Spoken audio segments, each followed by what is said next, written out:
She was just a quiet schoolgirl until one test changed everything. A party she barely remembered. A secret growing inside her. And a truth no one wanted to hear. What really happened that night? And how did a teenage girl find the strength to turn her silence into a storm? This is not just a story. It's a reality too many are afraid to speak about. Stay till the end, because her voice might be the one that speaks for many. It was a cold morning. The sky hung low, thick with gray clouds, smothering the sun. Autumn leaves crunched under her shoes as she walked the narrow street to school. Her backpack felt heavier than usual, not because of books, but because of the weight of a secret. Inside, her heart raced faster than her steps. She reached the school gate. Children laughed. Voices echoed through the courtyard. But her world was quiet. Too quiet. She walked through the corridor, the smell of chalk and floor polish filling her nose. Her hands trembled as she touched her locker. She glanced around. No one seemed to notice her pale face. Her best friend waved, smiling. She forced a smile back, lips barely curling. In biology class, the teacher spoke about human development. Words like embryo, conception, and gestation floated in the air. Each word stabbed her chest. Her hands clenched into fists under the desk. Her stomach turned. A soft cramp throbbed below her ribs. She looked down. Flat. But she knew. She had taken the test twice. Both said the same thing. Positive. She was 16. She had not told anyone. Not her mother. Not her friends. Not even him. She barely remembered that night. The party was loud. The lights were low. Music pulsed like a second heartbeat. She remembered the smell of spilt soda and sweat. Laughter that was not hers. Hands she did not recognize. A whisper in her ear. A blur. A face. Then black. She woke up on a couch. Alone. Now, the memory haunted her. Every time she closed her eyes. She snapped back as the teacher called her name. Lena? Everyone turned to look at her. She nodded quickly. Yes, Mississippi. The teacher smiled and moved on.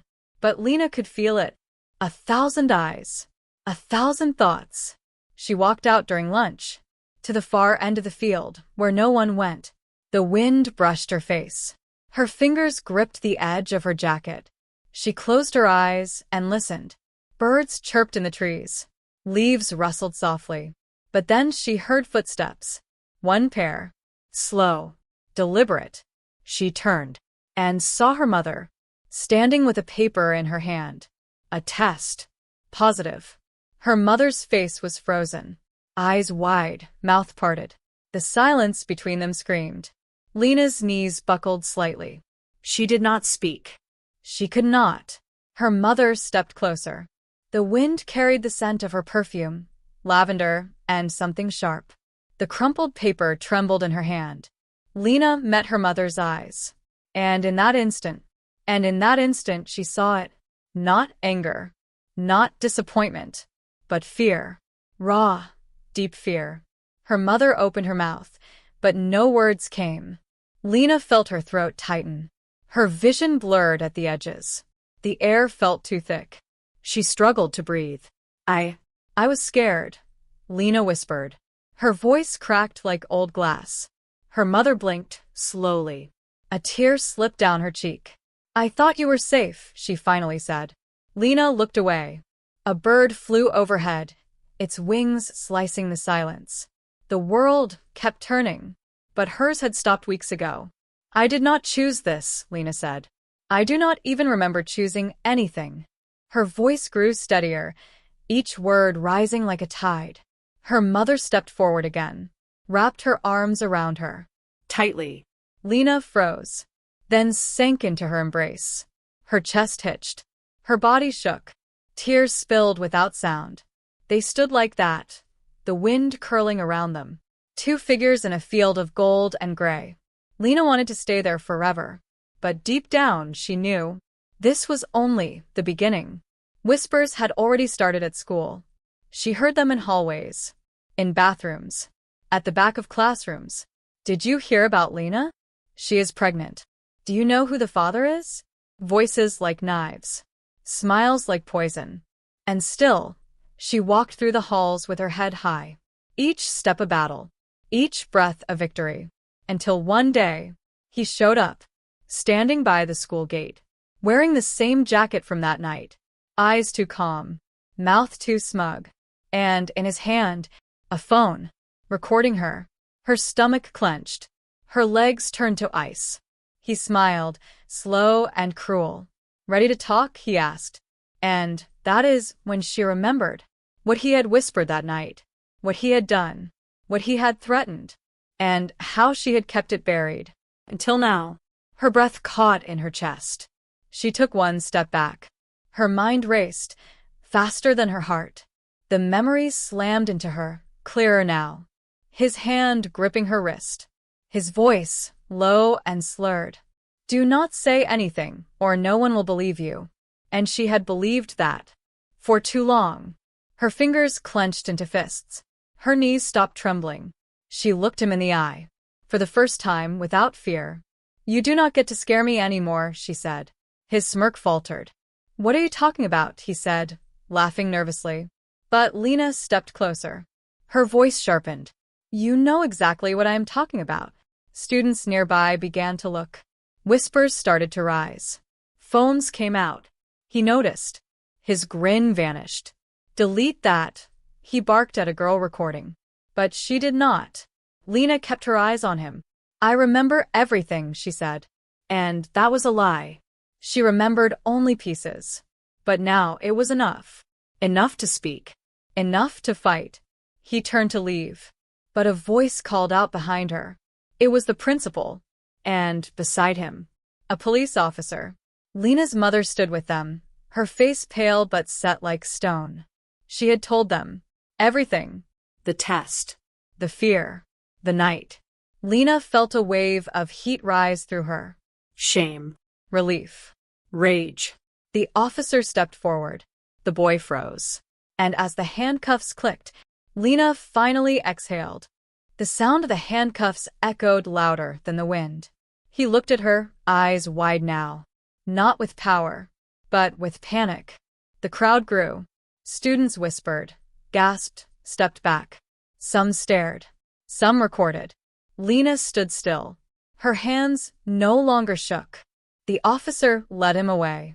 And for the first time in weeks, she felt her shoulders drop, the weight shifting.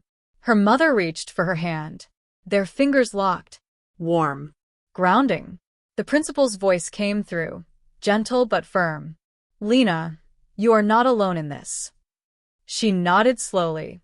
Words were hard to find. But something inside her stirred. A flicker of strength. Later, in the counselor's office, she sat by the window. The sky had cleared. Light pushed through the clouds. Birds danced between the branches. And inside her, a heartbeat. Soft. Steady. Real. She placed a hand over her stomach. For the first time, she did not feel afraid of it. Not ashamed. This was her truth now. Not something to hide. Not something to bury. The door opened. Her friend walked in, eyes red from crying. She sat beside her. No words at first. Just silence. Then, "I am sorry, I did not ask if you were okay." Lena nodded. Tears welled again. But this time they did not hurt. This time they healed. The world outside kept turning. But hers was beginning again. Weeks passed. The whispers faded. The stares softened. And in their place came something unexpected: support. Her teachers adjusted deadlines. Her friends walked with her between classes. Even the nurse left little notes in her locker. At home, the silence was gone. Her mother asked questions now. Listened. Held her during the rough nights. They talked about doctors. About names. About what came next. There were still hard days. There were still moments when Lena cried in the dark. But now, she cried in safety. In hope. The fear that once ruled her began to fade. In its place grew something fierce. Something steady. Strength. She spoke at the school assembly. She told her story, clear, honest, unbroken. There were tears in the crowd. Some girls nodded with quiet understanding. Some boys lowered their eyes. But everyone listened. And when she finished, they stood. Every one of them. Applause filled the hall like thunder. Not for what happened to her, but for who she had become. A survivor. A voice. A mother.